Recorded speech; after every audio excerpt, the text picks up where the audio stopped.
Lokasi kita kali ini berada di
lokasi kita kali ini berada di mana ya, Kang?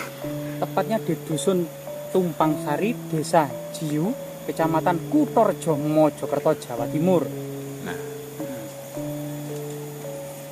di bantaran pemandangan yang sangat indah ini, menurut warga ada gua nih, Kang Jari ya? Iya, ini ada ditemukan gua. Yang dulu gua ini sempat tertutup, dimungkinkan ada semacam longsoran-longsoran kecil dan batu-batu kerikil. Ada yang mengatakan cerita tutur itu sengaja ditutup karena memang ada sesuatu hal yang ada di dalamnya. Kemungkinan ada banyak pemburu harta karun sehingga kemudian ditutup. Ada juga karena mungkin faktor alam. Nah, saat ini penutupnya itu kemudian dikeluarkan semua, digali, termasuk kemudian ada lorong-lorong yang mulai digali oleh warga.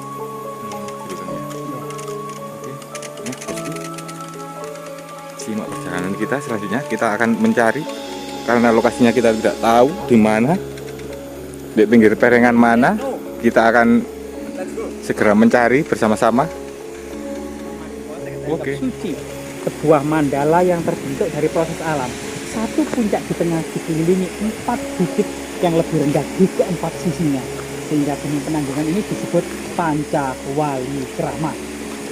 Banyak sekali situs-situs peninggalan, mulai dari Raja Balitung mengeluarkan prasasti Jedong 1 atau prasasti Tulangan yang menetapkan tanah Sima Tulangan yang dikeluarkan pada tahun 910 Masehi, yaitu oleh Rakai Watupura Dia Balitung atau disebut juga dalam prasastinya Rakai Garuda Muka. Kemudian prasasti tertua selanjutnya Masa Empu Sendok, yaitu prasasti Cunggrang yang menetapkan tentang Sangjang Pancuran Ipawitra dan Sangjang Dharma Asrama Ipawitra yang dikeluarkan pada tahun 929 Masehi oleh Sri Maharaja Rakai Hindo Empu Sendok. Kemudian masa-masa Raja Medang dikeluarkan banyak dan dibangun banyak sekali petirtaan ya, terutama yang sampai eksis saat ini dan menjadi destinasi pariwisata Kabupaten Mojokerto adalah Jolotundo yang dibangun pada tahun 977 Masehi. Setelah itu di lereng Gunung Gajah Mungkur ya, banyak sekali situs-situs seperti Candi Wayang, Candi Kerajaan yang dibangun sekitar tahun 1360 Masehi, yaitu 1 tahun setelah perjalanan Raja Hayam Wuruk dan bangsawan Majapahit ke Lumajang. Setelah itu banyak sekali juga seperti Candi Putri tahun 1414 Masehi ya, Candi Kendali Sodo dan Candi Seloklir itu sekitar tahun 1450 Masehi. Nah, di sini juga di lereng-lereng bukit ini juga kita akan mendapati yang masih dekat dengan Gunung Pawitra atau Penanggungan ini ada semacam gua-gua yang dulunya pernah tertutup, saat ini digali oleh warga. Ini sangat indah sekali.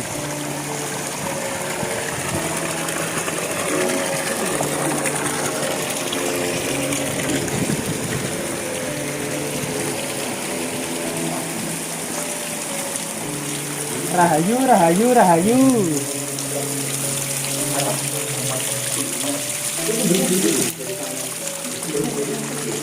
Oh, ini ada yang bertapa. Ini dengan Mas siapa? Mas Muklas dari desa mana? Luar jauh ya Mas? Sini Tumpang Sari. Oh, dari Tumpang Sari saja. Nah, wah, ini cukup sejuk ya dan enak untuk nongkrong maupun bertapa ya, maupun apa namanya mencari inspirasi bersemedi. Nah ini pancuran airnya mengecil ya karena seiring dengan musim kemarau. Tapi atap-atap gua ini berwarna hitam yang artinya memang gua ini cukup lama gitu ya eksistensinya. Dan Ini asli tembok ini ya? tembok bagian atas ini asli yang berwarna hitam. Asli itu yang ada. Loh, dalamnya mungkin ada. Iya, Masih ada, cuma tertutup. tertutup. Iya. Ke arah sana kan lorongnya kok. Loh, sekarang luas lorongnya. Wah, bisa berdiri nih. Loh, juga bisa berdiri. Dan ada beberapa ceruk-ceruk di juga tempat bertapa ya. Nah, sekaligus ada semacam Ventilasi. ventilasi, lorong-lorong lain ada ventilasi. Yang kita lihat di atas itu kan memang hitam kan, artinya memang kuno di sini ya? ada gua ya, yang kemudian tertutup kan ya. Nah ini dindingnya warna hitam, ini asli ini. Berarti ini Batu kan, ya? sangat-sangat lama ini Iya, kayaknya. sangat lama. Entah seberapa Ini lama kayaknya mungkin. masih ada ini kayaknya. Oh ini tertutup. Ah iya kelihatannya. Ini kayaknya masih ada ini, cuma apa? Masih tertutup ini ya. Jadi belum digali sepenuhnya ini kayaknya. Lubang ya. Jadi sangat lebar sekali. Ya, ini indah sekali loh guanya ini. Nah kalau di dalam kita bisa melihat ada pilar-pilar penyangga juga ya. Pilar-pilar penyangga gua. Nah, guys.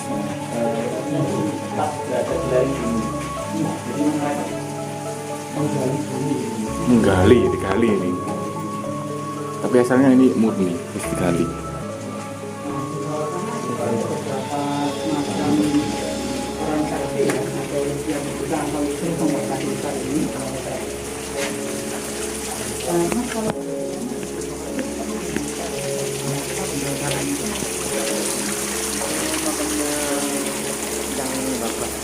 Mungkin nama masih ingat kan? Pak Pos saya nggak ada gua lagi kalau Oh, Mbak Pur. nggak ada ya. Kalau di sana nggak ada ya.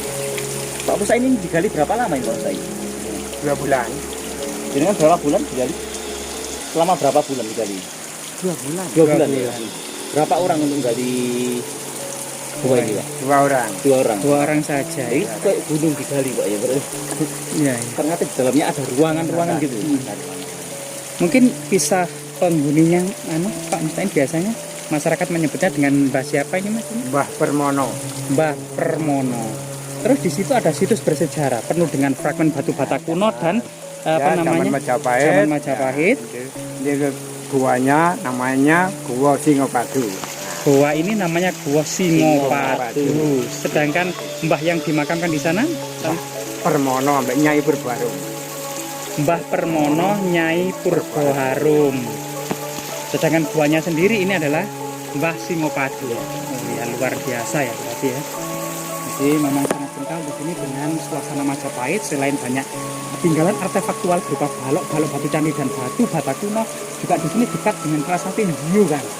Iya, Salah satu hiu itu sendiri dikeluarkan pada Raja Majapahit Giri Indrawardhana Dharana Wijaya tahun 1408 Saka atau 1486 Masehi yang berkaitan dengan pemberian anugerah tanah perdikan Trailokyapuri kepada Brahma Raja Ganggadhara yang telah membantu raja menduduki tata Majapahit.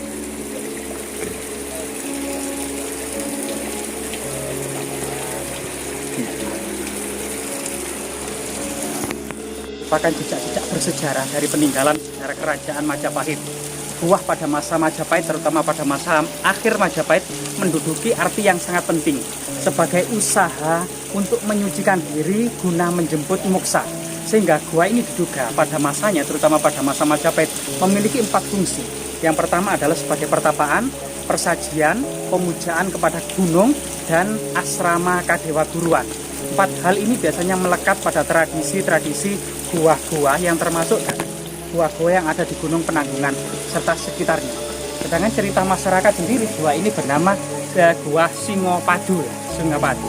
Dan kondisi saat ini memang cukup indah ya, dengan gemericiknya aliran air yang cukup segar, suasana juga cukup sejuk, dikelilingi persawahan, bukit-bukit dan gunung-gunung ya, bukit-bukit serta air terjun yang ada di bawah sana. Pada masa Majapahit, ketika pensiunan pejabat tinggi Majapahit, para raja Majapahit, ada kepercayaan yang dikenal dengan catur asrama, yaitu 4 tahapan hidup. Yang pertama adalah usia anak-anak mencari ilmu yang dikenal dengan brahmacara. Sampai menginjak dewasa, guna melanjutkan tahapan yang kedua, yaitu grihasta, artinya berumah tangga. Sampai kemudian ketika anak-anak sudah mandiri gitu ya, para pejabat tinggi ini melakukan perjalanan menuju hutan-hutan, gunung-gunung, guna melakukan tahapan yang ketiga, yaitu wanaprasta ya. Wanaprasta artinya meninggalkan segala gemerapnya duniawi dan keluarga, segala ikatan-ikatan yang melekat pada duniawi itu, kemudian menuju hutan-hutan dan gunung-gunung untuk melakukan pertapaan atau kemudian memperdalam dharma kepada seorang mahaguru, maharesi atau mahayoga atau mahapertapa gitu ya, sambil melakukan pertapaan-pertapaan sampai kemudian ketika ajal hendak tiba melakukan meditasi yang dikenal dengan masa sunyasa, yaitu tahapan keempat dari catur asrama. Sunyasa sendiri adalah fokus meditasi sampai kemudian berjalan ke arah puncak Gunung Penanggungan, melakukan perjalanan suci yang dikenal dengan Tirta Yatra atau Dharma Yatra, sampai kemudian melakukan Pradaksina Patha, yaitu mengelilingi puncak Gunung Penanggungan tanpa bekal sedikit pun, sampai kemudian menjemput muksa. Jadi ini salah satu kemudian tahapan hidup terutama pada masa kerajaan Majapahit ya, yang biasanya dilakukan oleh Triwangsa, yaitu 3 kasta tertinggi, kasta Brahmana, kasta Ksatria, dan kasta Waisa. Semoga situs-situs seperti ini tetap terawat dan tetap lestari menjadi destinasi wisata budaya, termasuk kemudian ada banyak hal yang masih difungsikan sebagai situs religi. Semoga bermanfaat. Jasmira, jangan sekali-kali melupakan sejarah.